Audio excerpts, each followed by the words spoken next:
पाद पंकज रजः परिमार्जितेषु चेतःसु दर्पणतलामलतां गतेषु शब्दार्थ संपद उदारतराः स्फुरन्ति विघ्नच्छिदेस्तु भगवान् गगनाधिनाथः। अच्छिन्न मेखलमलब्ध दृढ़ोपगूढ़म् अप्राप्त चुंबनमवीक्षित वक्त्र कांति कांता विमिश्र वपुषः कृत विप्रलंभ संभोग सख्यमिव पातु वपुः पुरारेः।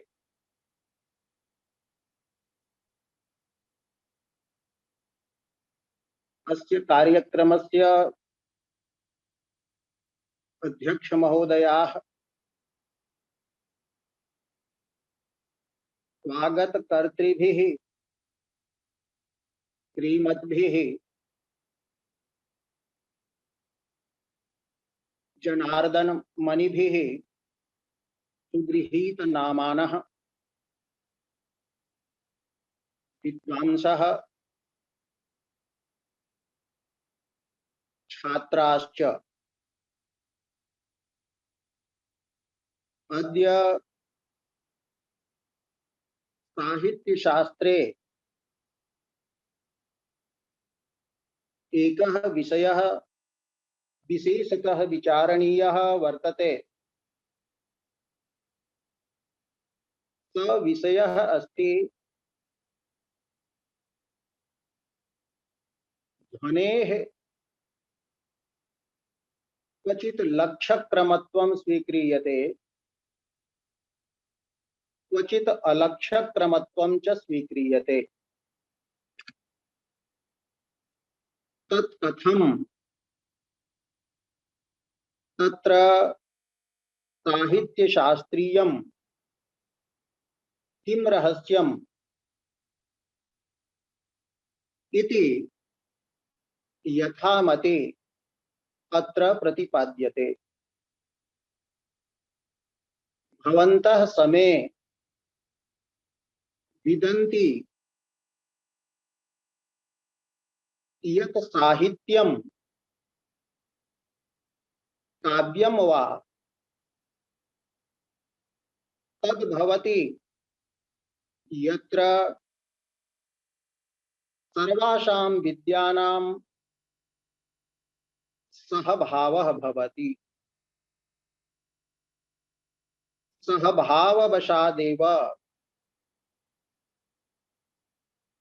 साहित्यम् इति उच्यते। राजशेखरेण उक्तम् अस्ति सकल विद्यास्थानैकायतनं पंचदशम काव्यं वर्तते विद्यास्थानम्। चतुर्दश विद्यास्तु प्रसिद्धाः किंतु पंचदशम विद्यास्थानं वर्तते काव्यं यत्र सकलानां विद्यानां सहभावः वर्तते। अत्र शब्दार्थयोः कश्चन विशिष्टः सहभावः अभिप्रेतः वर्तते।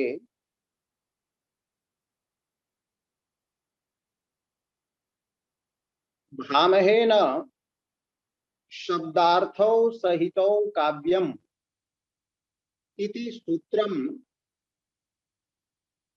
व्यरचि। तत्र सहित पदेन शब्दार्थयोः यह संबंध विशेषः विवक्षितः स द्वादशधा वर्तते। यस्य विस्तरेण वर्णनम श्रृंगार प्रकाशे लभ्यते तत्र द्वादशसु संबंधेषु चत्वारः संबंधाः अलंकार शास्त्रीयाः स्वीक्रियन्ते शब्दार्थयोः दोषाभावयोगः गुणयोगः अलंकार योगः रसावियोगश्च इत्थं समग्राणां शास्त्राणां समग्रस्य लोकस्य च विश्रामस्थानं साहित्यं भवति साहित्यस्य केनचनापि सिद्धान्तेन विरोधः नास्ति विरुद्धाः अपि सिद्धान्ताः अत्र रसं प्रति अविरोधं तिष्ठन्ति साहित्यस्य मूर्तिमत् स्वरूपं भगवान् शिवः वर्तते यत्र पृथक् पृथक् विरुद्धानामपि तत्त्वानाम् अविरोधः सहभावः विराजते अतएव श्रृंगार प्रकाशस्य प्रारंभे भगवान् शिवः स्तुतः वर्तते अर्धनारीश्वरः सः अर्धं नारी अर्धं पुरुषः सः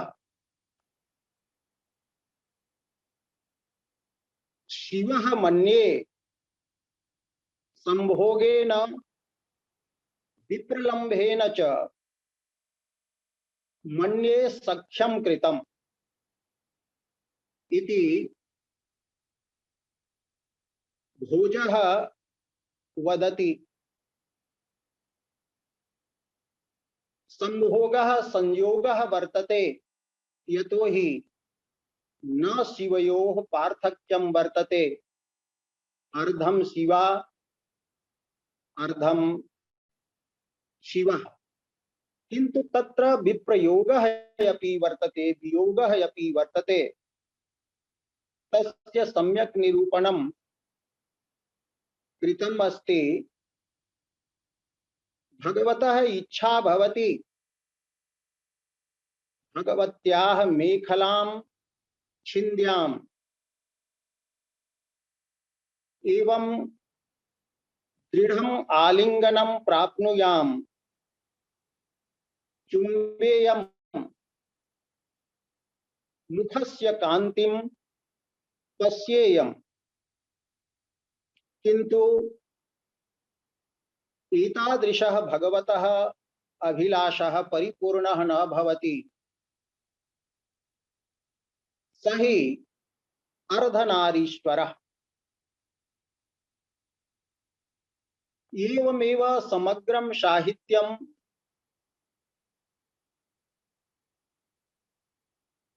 शास्त्रान्तरे विरुद्धानामपि पदार्थानां सहभावरूपं वर्तते भगवतः एतादृशमेव रूपं वर्णितम् अस्ति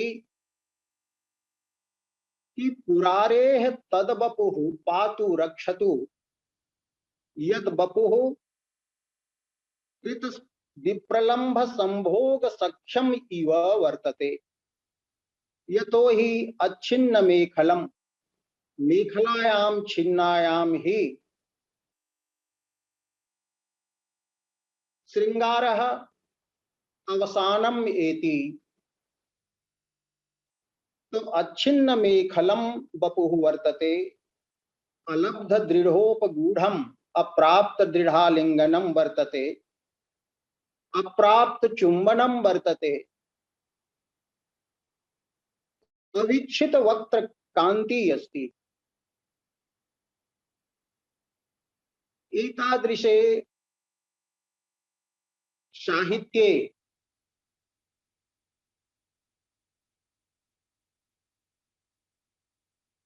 काव्ये वा प्रधानम तत्वं किं वर्तते, यदर्थम अंगभूतानां तत्वानां नियोजनम भवति, तदन्वेषणाय प्रस्थानानि प्रवृत्तानि सन्ति इति साहित्यविदः विदन्ति एव। तत्र वर्तते ध्वनि प्रस्थानम, यत्र ध्वनिः काव्यस्य सारभूतः अर्थः स्वीकृतः अस्ति। ध्वनि प्रस्थानम प्रवर्तयता आनंदवर्धनेन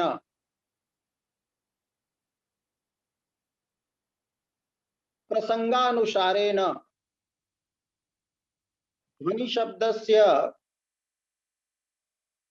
पंच अर्थाः स्वीकृताः इत्यपि न परोक्षं विद्यते। साहित्य शास्त्र परिशीलन तत्पराणां छात्राणां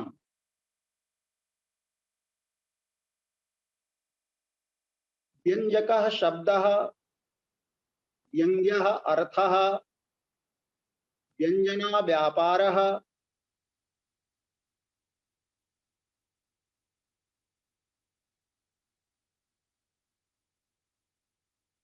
एवं व्यंग्य प्रधानम काव्यम ध्वनि शब्दस्य पंच अर्थाः यथा प्रसंगम गृहीता। अद्यजः विचारणीयः मामकीनः विषयः वर्तते, तत्र ध्वनि शब्दस्य प्रयोगः अस्ति। अत्र ध्वनि शब्देन काव्य विशेषः ग्राह्यः, यतो हि ध्वनि नामकं यत् काव्यं वर्तते तत्र व्यवस्था कृता वर्तते। कश्चित् ध्वनिः अर्थात किंचित ध्वनि नामकं व्यंग्य प्रधानम उत्तमं काव्यम अलक्ष्य क्रमं भवति, किंचिच्च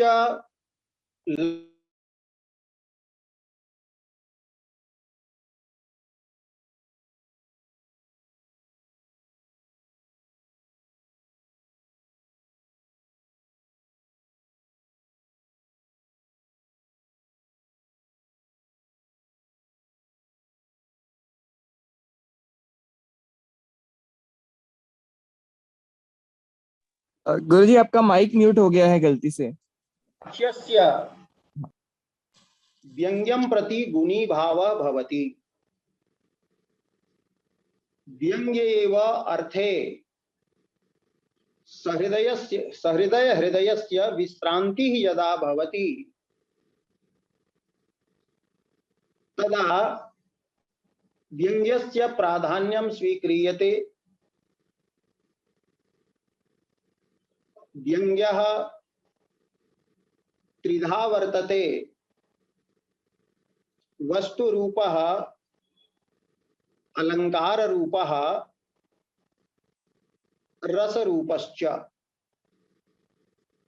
तत्र वस्तुरूपः अलङ्काररूपश्च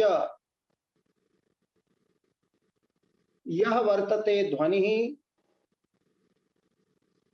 प्रधानीभूतः व्यङ्ग्यार्थः असौ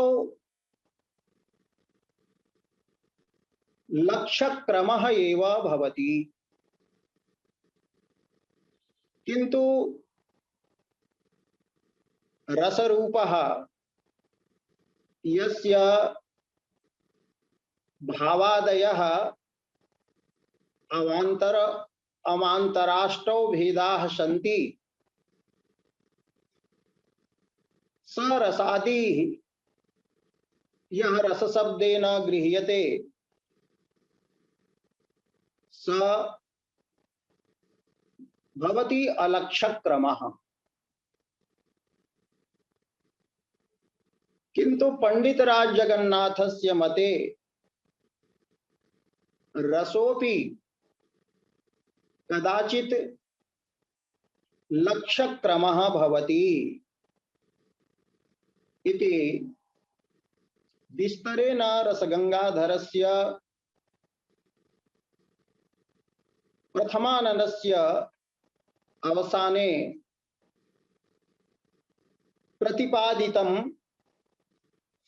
प्रतिपादितं वर्तते।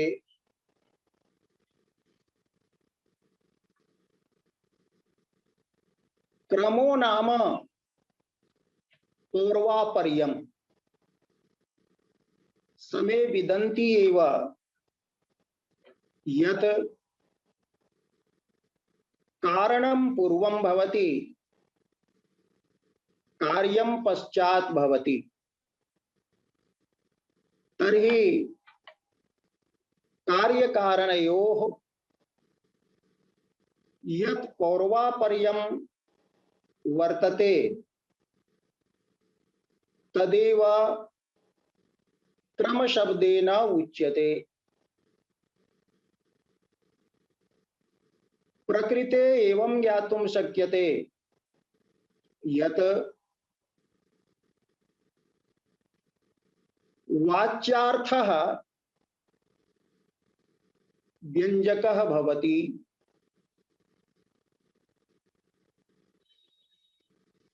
तेन वाच्यार्थेन प्रतीयमानः यः वर्तते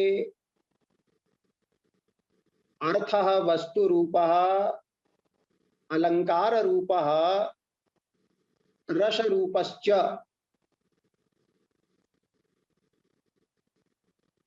सोऽर्थः पश्चात् ज्ञायते। एवं वाच्य प्रतीयमानयोः क्रमः भवति। वाच्यस्य ज्ञानं पूर्वं भवति, प्रतीयमानस्य वस्त्वादेः ज्ञानं पश्चात् भवति। यत्र वाच्यस्य ज्ञानं भवति तदनन्तरं किंचित विलंबेन यदि प्रतीयमानस्य अर्थस्य ज्ञानं भवति तदा सहृदयः क्रमं लक्षयति, अवबोधते, सक्रमं जानाति। यत्र सहृदयेन व्यंजकस्य वाच्यस्य प्रतीयमानस्य च रसादेः प्रतीयमानस्य च क्रमः ज्ञायते। तत्र यद्ध्वनि काव्यं भवति तस्य नाम वर्तते लक्ष्यक्रमम्। यतो हि वाच्य प्रतीयमानयोः क्रमः तत्र लक्षितः भवति, ज्ञातः भवति। यथा घंटानादः भवति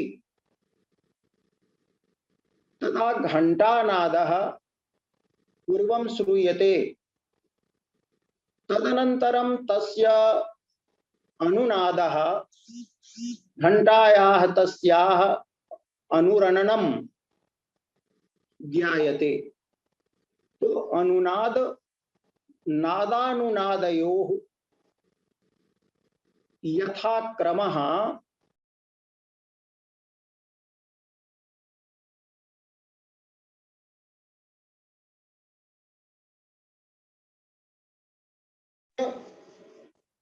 प्रतीत्यो क्रमः यत्र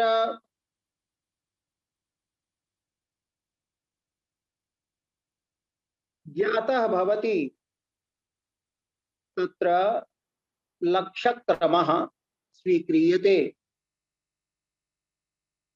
लक्ष्यक्रमस्य अनेके भेदाः सन्ति, तेषां प्रतिपादनस्य अवसरः नास्ति, किन्तु एकम् उदाहरणं यत्र दीयते, यथा शब्दशक्ति मूलः अलङ्कारध्वनिः अस्ति। एकं पद्यं वर्तते नैषधीयचरितस्य द्वितीय सर्गस्य पद्यम् अस्ति। तत् पद्यम् अस्ति अधिगत्य जगत्यधीश्वरात् अथ मुक्तिं पुरुषोत्तमात् ततः वचसामपि यो न गोचरः स तमानन्दमविन्दत द्विजः। अत्र वर्णितम् अस्ति, प्रसंगः अस्ति, प्रथम सर्गस्य अन्ते नलः स्वविलासकानने सरोवरे विहरन्तम्, तत्पश्चात् कांता संभोग लीलया खिन्नम कंचित हिरण्मयम हंसम गृहीतवान् जग्राह। यदा हंसः विलापं कृतवान्, हंसः विललाप कि अहम् अनेन राज्ञा धृतः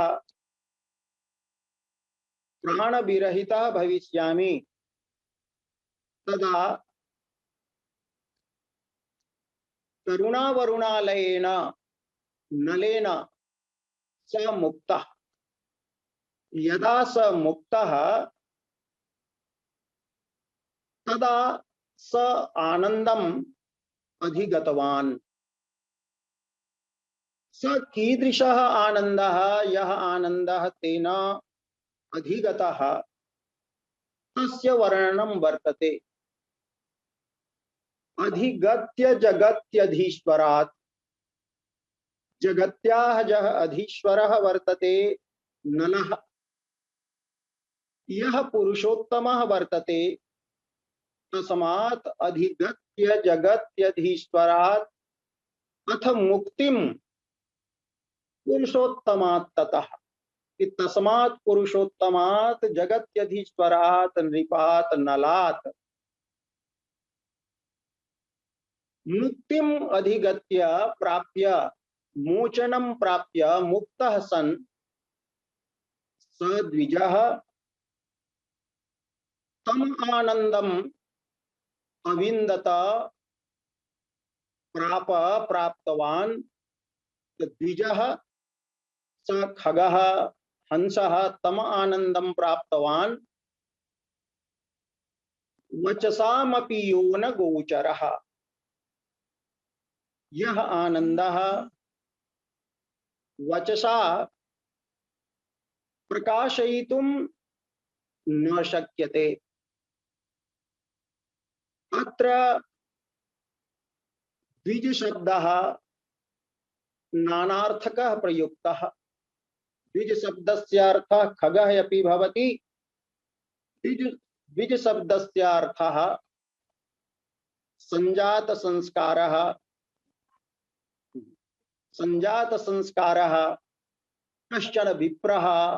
विप्रः अपि द्विजः। पुरुषोत्तम पदेन भगवान् अपि पुरुषोत्तमः ग्राह्यः और पुरुषेषु उत्तमः नलः। भगवान् तु पुरुषयोः उत्तमः। यतो हि द्वौ एव पुरुषौ क्षरश्च अक्षरश्च। तो पुरुषयोः उत्तमः अथवा सर्वेषु पुरुषेषु जीवेषु उत्तमः। जगत्यधीश्वरः सोऽपि अयमपि। अत्र द्विज शब्दस्य अभिधा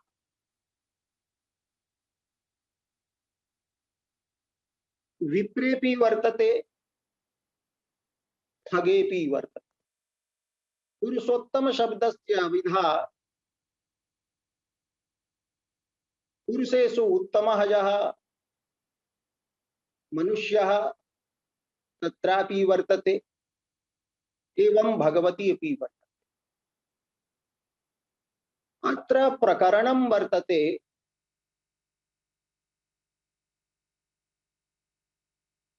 हंसस्य नलस्य च। अतः यत्र प्रकरणेन द्विज शब्दस्य अभिधा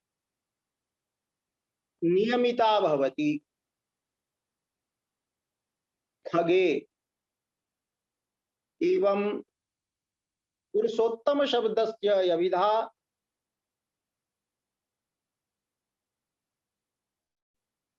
प्रकृते नले नियम्यते प्रकरणेन। मुक्ति शब्दस्यापि अर्थद्वयम्। एकः प्रसिद्धः त्यागः वियोगः अपरश्च मुक्तिः चरमः पुरुषार्थः यः मोक्ष शब्देन अभिधीयते। अत्र प्रकरणेन द्विजादि शब्दानाम् अभिधा खगादिषु नियमिता भवति। ततः एकः शाब्दबोधः भवति स हंसः नलात् मुक्तः सन् अनिर्वचनीयम् आनन्दम् अवाप प्राप्तवान्। एषः प्रकृतः वर्तते यः वाक्यार्थः। वाच्यः स वर्तते। परंतु पश्चात नानार्थक शब्द प्रयोगे कवेह किम तात्पर्यम् एकार्थकान् शब्दान् विहाय कविना अनेकार्थका शब्दाः कथम अत्र प्रयुक्ताः इति कवेः तात्पर्यं यदि उन्नीयते अथवा न उन्नीयते तदापि शब्द शक्ति स्वाभाव्यात् तत्र अपरः अर्थः उपस्थितः भवति। तत्र द्विजादि शब्दे व्यंजना नामकः व्यापारः स्वीक्रियते।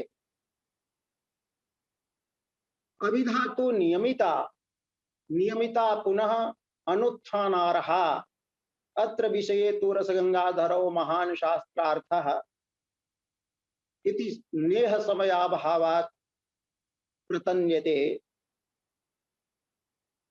तर्हि व्यंजनया अर्थः भवति कश्चन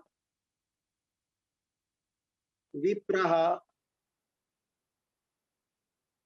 भगवतः मुक्तिं प्राप्तवान् अनिर्वचनीयम् आनंदम् अधिगतवान्। ईश वाक्यार्थः मम्मट मते व्यंग्यार्थः अस्ति, पंडित राजादि मते शक्त्यैव बोध्यः अस्ति। किंतु अत्र द्वौ वाक्यार्थौ यौ स्तः, तयोः असंबद्धता यदि स्वीक्रियते तर्हि वाक्य भेदः आपतति। तो वाक्य भेदः दोषाय कल्पते। असंबद्धार्थवाचकत्वम् असंबद्धार्थबोधकत्वं वाक्ये दोषः। तो अर्थद्वय प्रकाशनेन अत्र वाक्यभेदः न भवेत्। एतदर्थं कश्चन उपायः आश्रयणीयः। स उपायः वर्तते संबंधः कल्पनीयः। प्रस्तुतः यः द्विजः वर्तते खगः, स वर्ण्यमानत्वेन प्रधानीभूतः, अतः स उपमेयः स्वीकरणीयः। उपमानत्वेन विप्रः स्वीकरणीयः। तर्हि विप्रसदृशः खगः पुरुषोत्तम सदृशात् नलात्, मने भगवत् सदृशात् नलात् मुक्ति सदृशीं मुक्तिम अधिगम्य अनिर्वचनीयम आनंदम अविन्दत। अप्रस्तुतः यः अर्थः भवति स उपमानं भवति, उपमानं विशेषणं भवति उपमेयस्य। एवं अप्रकृतः अर्थः यः वर्तते स प्रकृतार्थेन संबद्धः भवति। अतः असंबद्धार्थ वाचकत्वम् असंबद्धार्थाभिधायित्वम् अस्य वाक्यस्य न प्रसज्येत। अतः द्वयोः मध्ये उपमानोपमेय भावः कल्प्यते। तर्हि अत्र यः उपमालङ्कारः युज्यते स अलङ्कारः ध्वनिः अस्ति, स वाच्यः अलङ्कारः नास्ति, स अलङ्कार्यः वर्तते। इत्थं यत्र वस्तु ध्वन्यते तत्रापि व्यङ्ग्य व्यञ्जकयोः क्रमः यः भवति स लक्षितः भवति। अतः व्यङ्ग्य व्यञ्जकयोः क्रमस्य लक्ष्यत्वे ध्वनेः लक्ष्यक्रमत्वं ध्वनि सिद्धान्ते स्वीकृतं वर्तते। किन्तु कदाचित् एतादृशी स्थितिः भवति यत् वाच्येन सह इव व्यङ्ग्यस्य प्रतीतिः भवति। यत्र रसः भवति तत्र वाच्याः विभावादयः भवन्ति। यथा शून्यं वासगृहं विलोक्य शयनात् इत्यादि पद्यं स्मर्यते एव। तत्र नायिकायां नायक विषया रतिः प्रतीयते, युज्यते। तत्र कारणं वर्तते वर्ण्यमानः विभावः यः नायकः वर्तते। शून्यं नायकः आलम्बन विभावः तत्र अस्ति। वासगृहस्य शून्यता उद्दीपन विभावः वर्तते। एवं उत्थानं चुम्बनादि च अनुभावाः सन्ति, लज्जादयः व्यभिचारिणः सन्ति। एते विभावानुभावादयः अत्र शब्देन प्रतिपाद्याः वाच्याः सन्ति। अभिधया प्रयोज्याः सन्ति वाच्याः सन्ति। एवं वाच्य ज्ञानेन सहैव सह इव रतिः प्रतीयते। वस्तुतः यत्र क्रमः अस्ति, अतएव क्रमद्योतनाय भरतमुनिना उक्तं विभावानुभाव संयोगात् रस निष्पत्ति। अत्र संयोगात् इति पंचम्यन्तेन हेतुत्वं सूचितं, क्रमः तत्रापि सूचितः वर्तते, किन्तु क्रमः न लक्ष्यते, झटित्येव रसप्रतीतिः भवति। शतपत्र शतपत्र वेदवत् शतं कमलदलानि यदि भवेयुः एकत्रीकृतानि क्रमेण ऊर्ध्वम् ऊर्ध्वम् स्थापितानि, तत्र यदि सूच्या वेदः क्रियते तर्हि प्रतीयते झटिति एव अन्तिमं दलं विद्धम्, किन्तु तत्र क्रमः अस्ति न लक्ष्यते। इत्थं ध्वनिवादिभिः स्वीकृतम् अस्ति यत्र व्यंग्य व्यंजकयोः क्रमः लक्ष्यः, तत्र लक्ष्यक्रमत्वं ध्वनिकाव्यस्य स्वीकरणीयम्। और यत्र क्रमः सन्नपि न लक्ष्यते, तत्र अलक्ष्यक्रमत्वम् आश्रयनीयं। तरसादयः अलक्ष्यक्रमाः मम्मटादिमते सन्ति। इत्थं क्रमस्य लक्ष्यत्वम् अलक्ष्यत्वं च आश्रित्य ध्वनेः अलक्ष्य लक्ष्यक्रम व्यवस्था क्रियते। अत्र एकः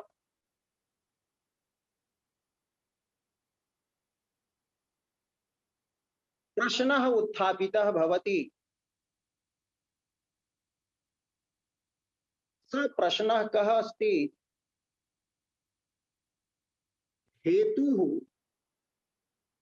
त्रिधा भवति। एकः कारकः हेतुः भवति, जनकः, यः कार्यं जनयति। यथा घटस्य कारक हेतवः मृत्तिकादयः सन्ति। अपरः ज्ञापकः हेतुः भवति। धूमेन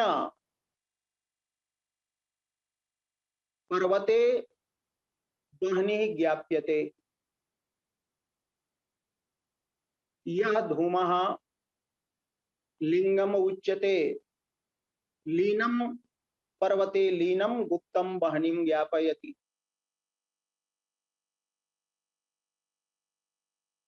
अपरः हेतुः यह साहित्य शास्त्रे ध्वनिवादिभिः स्वीकृतः वर्तते, स वर्तते व्यंजकः हेतुः। व्यंजकः हेतुः स भवति यह स्वरूपेण सह स्वरूपेण उपरक्तम् अन्यं पदार्थं प्रकाशयति। यथा प्रदीपः वर्तते। प्रदीपः किं करोति? स्वं ज्ञापयन्नेव घटादि पदार्थं ज्ञापयति। यदि प्रदीप प्रभा हरितवर्णा, तदा घटः अपि हरितवर्णः प्रतीयते। यदि रक्ता प्रभा, तदा घटोपि रक्तः प्रतीयते। यह स्वोपरागेन उपरक्तं कृत्वा पदार्थं प्रकाशयति। तो यदा घटस्य ज्ञानं भवति तो घट ज्ञान विषयता यथा घटे भवति तथैव प्रदीप प्रभायामपि भवति। तादृशः एव प्रदीपः घटः तत्र लक्ष्यते। यादृशः यादृक् गुणः यादृक् रूपः प्रदीपः भवति, प्रभा भवति। तो व्यंजकस्य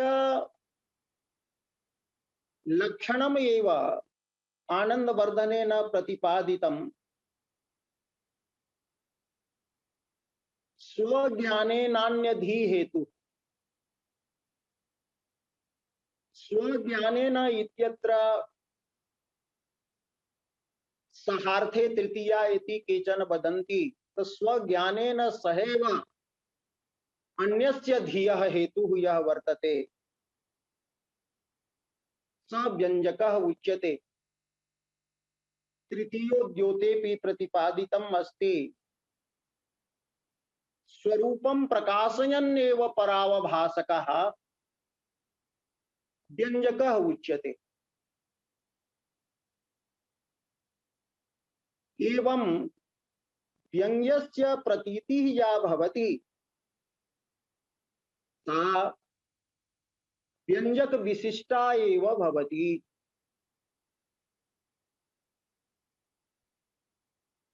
एवं व्यंग्य प्रतीतौ व्यंजकोऽपि विषयी भवति तत्र। यदि एवं स्वीक्रियते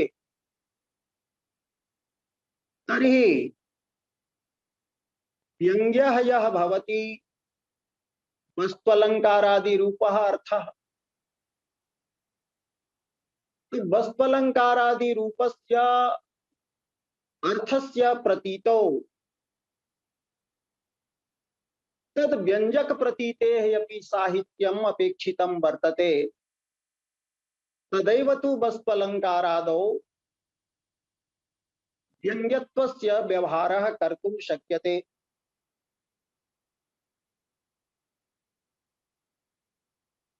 तर्हि वस्तु रूपं व्यंग्यं भवतु, अलंकार रूपं वा व्यंग्यं भवतु, रस रूपं वा व्यंग्यं भवतु, तो व्यंग्य प्रतीति काले वाच्य बुद्धिः अनिवार्य रूपेण भवति। उत्तम अस्ति नहि व्यंग्ये प्रतीयमाने वाच्य बुद्धि दूरी भवति।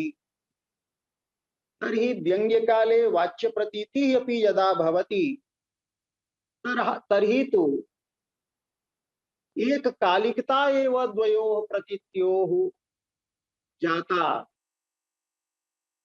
तर्हि क्रमः एव तत्र तु नास्ति। तर्हि क्रमस्य लक्ष्यत्वस्य अलक्ष्यत्वस्य च का व्यवस्था करणीया।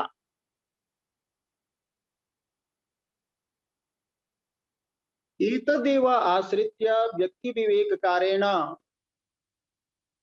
उत्तम यत् वाच्य प्रतीयमानयोः व्यंजकता नास्ति साहित्येन अप्रकाशनात्। यतो हि वाच्यार्थः पूर्वं स्वं प्रकाशयति, ततः वाच्य ज्ञानात् पश्चात् प्रतीयमानस्य ज्ञानं भवति। अतः वाच्ये व्यंजकता नास्ति। व्यंजकता तु तत्र स्वीकरणीया यत्र प्रकाशकेन सह प्रकाश भावापत्तिः प्रकाश विषयतापत्तिः भवति। यथा प्रदीपे व्यंजकत्वम् अस्ति, प्रदीपं स्वरूपेण सहैव घटं प्रकाशयति, यतः तत्र व्यंजकत्वम् अस्ति। तो वाच्ये प्रतीयमाने च व्यंग्य व्यंजक भावः नास्ति साहित्येन सहभावेन अप्रकाशनात्।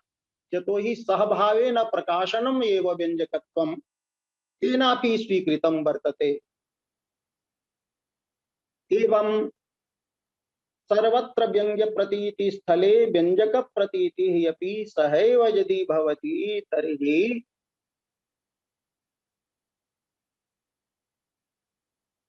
अक्रमत्वस्य अलक्ष्यक्रमत्वस्य लक्ष्यक्रमत्वस्य च व्यवस्था कथं संगच्छते इति प्रश्नः भवति। अस्य उत्तरं रूय्यकेन प्रदत्तं वर्तते। रूय्यकः वदति यत्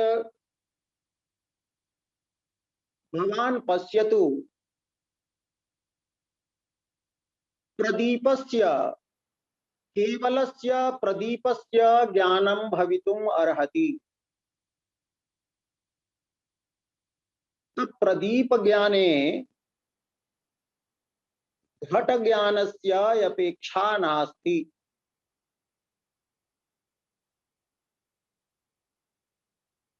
केवलस्य प्रदीपस्य ज्ञानं पूर्वं भवति।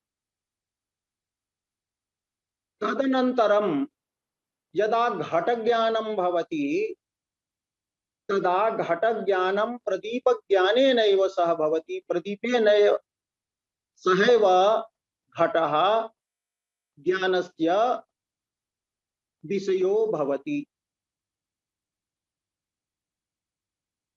प्रदीप ज्ञाने घट ज्ञानम् अपेक्षितं नास्ति, किन्तु घट ज्ञाने प्रदीप ज्ञानम् अपेक्षितं वर्तते। तथैव अत्र काव्ये स्वीकरणीयं व्यंग्यं विनापि केवलस्य शुद्धस्य वाच्यस्य पूर्वं ज्ञानं भवति, किन्तु तदनन्तरं यदा व्यंग्यस्य ज्ञानं भवति तर्हि व्यंग्य ज्ञान काले वाच्योपि प्रतीयते, वाच्योपि विषयी भवति व्यंग्य ज्ञानस्य। अतः उपक्रमाभिप्रायेण क्रमस्य लक्ष्यत्वस्य अलक्ष्यत्वस्य च व्यवस्था स्वीकरणीया। सर्वत्र वस्तु व्यंग्यं भवतु, अलंकार व्यंग्यं भवतु अथवा रसरूपं व्यंग्यं भवतु, पूर्वं व्यंग्य निरपेक्षः वाच्यार्थः विभावादि रूपः प्रतीयते। तदनन्तरं व्यंग्य प्रतीति काले वाच्योपि विषयी भवति।